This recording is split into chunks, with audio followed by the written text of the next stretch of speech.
Ripley is forced to vacate the women's world title. An amazing match between Gable and Sami Zayn ends with a surprising twist. And the Celtic Warrior has returned with a little extra flavor. Yo, it is your Wrestling Vita World Champion, Dojan Vaughn. Let's talk about Monday Night Raw.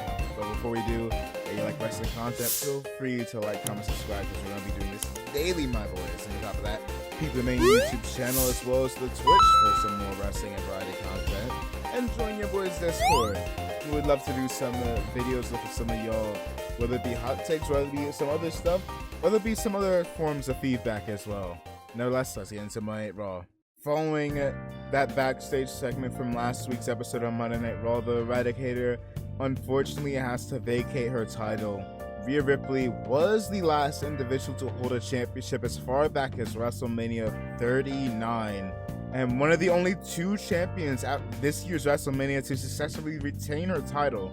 So to see this reign end like this feels really, really depressing, especially with the fact that this most likely would have gone on at the bare minimum until SummerSlam. At the maximum, this could have been the female equivalent to Roman's historic championship reign, and it does feel like we are setting up for Liv Morgan to turn heel and Rhea Ripley to turn babyface, along with the fact that since Rhea Ripley will be taking a couple of months off, I would not be surprised if the Judgment Day winds up splitting up before Rhea gets to return, which will also allow her to freely and fully turn babyface. But with that depressing and sad beginning, we get into a return, a long-awaited one at that, with none other than Sheamus, whom of which not only returned, but brought back, written in your face, his old theme song. It's a shameful thing, Lobsterhead.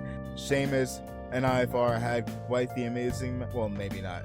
You know what, I won't slander it, and I won't say it was horrible either. It was a very enjoyable match, which in the end, Sheamus walked out victorious, and my God, put the Intercontinental title on this man. I could see it being Chad Gable taking the title off of Sammy, and Sheamus being the one to take off of Gable. That being said, hey, I would not be mad in the slightest. As a matter of fact, I'd be down if in the next year, Sheamus gets put into that world title scene. I predicted it, and lo and behold, it happened. As soon as the Undisputed Tag Team titles were no longer undisputed, as soon as they got split up, I called it that these would be redesigned, rebranded, and given new names, so you won't have to keep calling them Raw this, the SmackDown that. No. And after nearly a decade and a half, you could refer to the gold as the gold.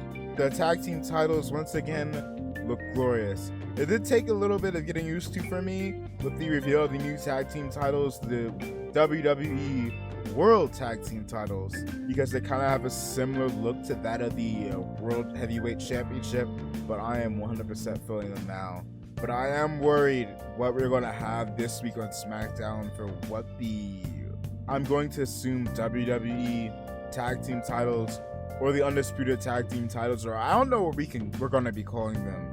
But whatever we do call them, please don't just make them these belts but blue. Let us have another design for the titles. I beg.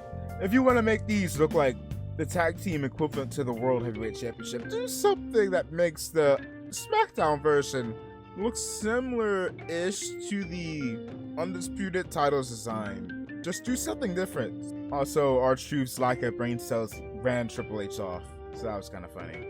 We started up a new tag team number one contendership match, which was ultimately won by DIY. Indy finally embraces her inner mean girl, and the two former members of The Way get the victory over Maxine Dupree and Ivy Nile. Also, I have to ask, is Ivy Nile just done with the Creed brothers? I don't know, I hope not. El Idolo manages to get the victory over Dirty Dominic Mysterio before Andrade gets saved by Ricochet from an attack from the Judgment Day. Chelsea Green and Piper never get a victory over Katana Chance Ken Carter.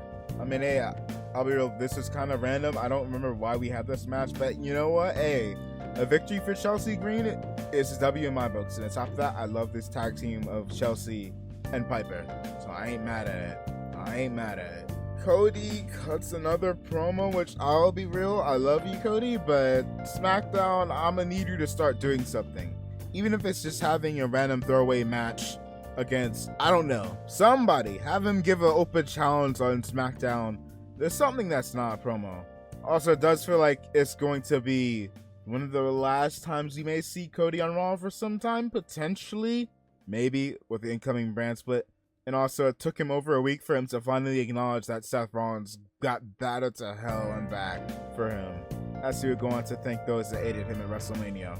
Jey Uso scored a victory over Finn Balor and was squared up to after the match by Damian Priest. And I'm telling you now, I'm predicting that Jacob Fatu is going to debut and screw his old Uso out of the World Heavyweight Championship.